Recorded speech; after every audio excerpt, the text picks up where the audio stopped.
open. And now there's this continuing stadium side. One of my arguments about the remaining 8 that I hear when I hear that, well, they're not good enough, or most of them understand their story. If you're 5'10", Paul, if you're 5'10", you wish you were 6'1", maybe. Maybe you like to be 5'10". I'm 5'10 and a half, and I put the half in there to make me, I am 5'10 and a half, but I'd like to be 6'1". Craig's a little bit taller, just over 6 feet. Maybe he wants to be 6'4". Maybe but you are who you are. And I've seen a little bit of this is, well, why didn't the remaining 8 teams do more?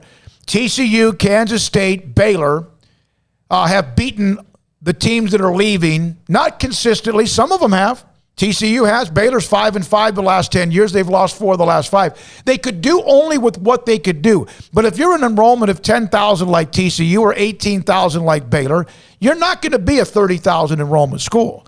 You are who you are. Your stadiums are basically who you are as an alumni base, where you're located, and also a lot of times maybe success as well. Right? Yeah. I mean, you can't change who you are. Just like I asked one of the guys on the chat room, how tall are you? I'm 5'10". Why aren't you 6'2"? Because that's kind of the same argument. You especially can't change what you are if you don't know that it needs to change. If the whole conference isn't being honest with you about how they feel about how things are going. And that's what was going on with the Big 12, is that Texas and Oklahoma had certain feelings about the way things were and didn't tell anybody that and then left. I mean, I think that's where the confusion comes in from a lot of teams in the Big 12 was like, yeah, we know a lot of these things, but, why didn't we at least sit down and have a conversation about it? They didn't have it. It was just like, hey, guys, we're leaving. That's it. We're out the door. They didn't even say that. They said that Brent Zorneman's report was basically true, is what they said. I mean, he was the one that said it. And, for anybody, I was talking about Texas earlier or whatever. I've said on this show dozens of times at this point, I don't slight those schools for going and doing what they did. I don't slight those schools for leaving.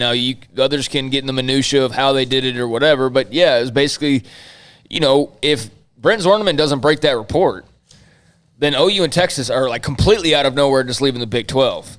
And that's where I have the issue with it, is that the Big 12 was so in the dark about it that, they were about to get the surprise of a lifetime, and Brent Zorneman just happened to sneak in there a few days earlier to tip them off, basically. Well, we still may not know. I mean, because if they had gotten to keep their secret, maybe it wouldn't have been legally feasible or right for them to do it even at this point. Yeah, but, I mean, they're doing what they're doing, and, now as we talk to guys from, like, Cincinnati and whatnot, everybody else got to figure out what they're going to do. I mean, the writing's on the wall. It's just a timeline thing now at this point.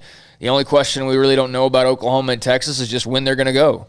Is it going to be after this year? Is this the final year of the Big 12 as we know it, or is it going to be the end of the grant of rights like they're saying in the media, but I don't believe for 1 second. I don't believe a single word that Chris Del Conte says or anybody else talking about, we're going to live out our obligations. I don't believe that. That's legal talk because it needs to be. Yeah, they're protecting themselves too, and there's nothing wrong with that. No, I mean, they got to do what they got to do. Again, I'm not going to diss them for making the move, but yeah, the secretive part of it, I think, is what kind of leaves people reeling because, I understand the high and mighty feeling that you have versus schools like Baylor and TCU. They're not on your level as far as finances go and things like that, but you were just going to completely just leave in the middle of the night. Dad's going to get cigarettes. He'll be right back, and then just never comes home. That was the OU and Texas plan, basically. So that's where some schools and some fan bases are rubbed the wrong way. But I think everybody understands the motivation and doesn't slight them for that. It's more or less how it happened. But again, it doesn't even matter how it happened at this point. It's now what's next because you can't dwell on what's occurred. Now you've had time to drink it in and reflect on it and figure some things out. And now it's all about moving forward for all 8 of these schools and for Texas and Oklahoma as well. From Christopher Like, who's also in the media. Hi, Christopher, how you doing? The Fox TV contract with the noon 11 o'clock window is one of the big reasons this SEC is being made. Fact is, nobody wants to play in that window no matter what conference you play in. And then Oklahoma has kind of made that point along the way. I got a question for you, and this is from somebody who's a UT fan that just put this up. If Texas had won a national championship in 2009, and we know that they played Alabama, Colt McCoy went out, they lost the game, we know the story. But what if they had won 3 or 4 Big 12 titles and been in the playoff in any of the last 10 years, let's say twice? Would this still happen? I don't think so. I don't know. Because then... If Oklahoma had won, and the many chances they've had since 2000 when they won it, with Bob Stoops' second year. Had they won a couple of times in the national championship picture in the last 12 or 14 years, let's say 10 or 12 years, would this be happening? I don't know. I think it might still be because of the fact that clearly the SEC is just a different animal. And bottom line is, everybody talks about, well, what about this school or what about that school or what about this scenario, what about that scenario?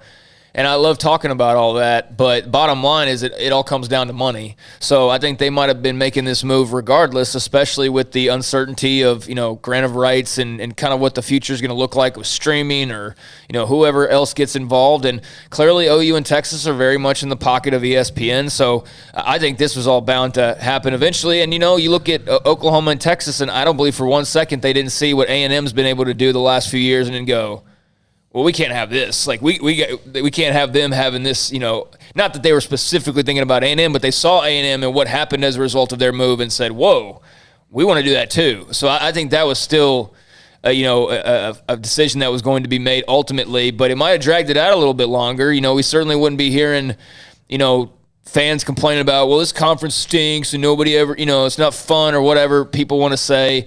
I think they'd feel a lot better about themselves if there was a couple national title trophies extra in those cases. And why would you, as much as the money thing, as much as the money thing would probably be the ultimate factor, I do think if you're Oklahoma and you actually win one of like the 7 appearances you've had since 2000 that you've fallen every time, maybe it's 5, but regardless, that's a lot. Then, if you win a couple of those, then maybe you stay pat, even though the money's good on the other side because you've made so much money because you've won a couple national titles. And the conference is more valuable. And the conference is more valuable, and the brands are all bigger as a result. The other thing, it's hard to tell your fans, like, hey, we're going to go here because this isn't working for us when you're like, well, you've got a couple of rings here. Yeah, why would you? Seems to be working because money or not. Like, Craig, you make a good point about fans bragging about money.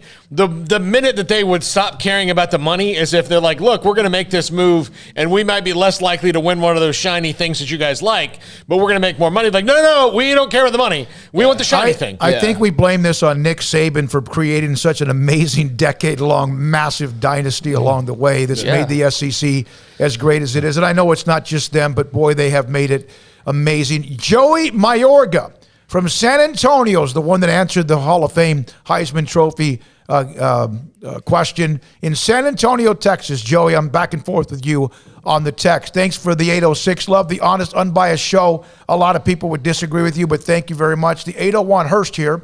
Oklahoma and Texas have obviously had this plan for a long time, because I'm convinced this whole thing is the reason why they were primary schools who refused the conference expansion. And we've kind of discussed that along the way, and thanks, Hurst, for listening to the show. Here's from the SEC, then a call. Go ahead. No, I was just going to say that's what I was saying earlier for the Texas fan that was, saying whatever he said. That was my whole thing as well, and what we said earlier as far as that goes is, fully agree. Yeah, I'm in an SEC country here, Louisiana, LSU fan, but as a college sports fan, if the Big 12 disbands, where do you see Baylor going? Wouldn't it help Baylor to schedule schools like LSU, Alabama, Notre Dame to help their brand around the country? Well, we know their non-conference schedule has been awful, and it's better now. It would have been Ole Miss to start last year. An SEC team would have been fun, although last year they probably would have gotten their teeth kicked in. But under normal circumstances, who knows? This year it's Brigham Young, and then there's the Utahs and the Auburns and the Oregons along the way. So they are beefing that up, and it's about time. And it just took a change in philosophy and also in the administration from AD, president, football coach, and whatever else. Right. Here's what we know about scheduling. Scheduling's pretty hard to get done. It takes two to do it. Although we do know from last year that it's not as hard as they've made it. If you just kind of can cut through some of the BS. But you mean they don't have to schedule something 15 years out to make sure that it works in the long run? No, there's no need to do that. That policy is probably going to change in the more modern era of college football eventually. But we'll see how that goes. Howard in Oregon.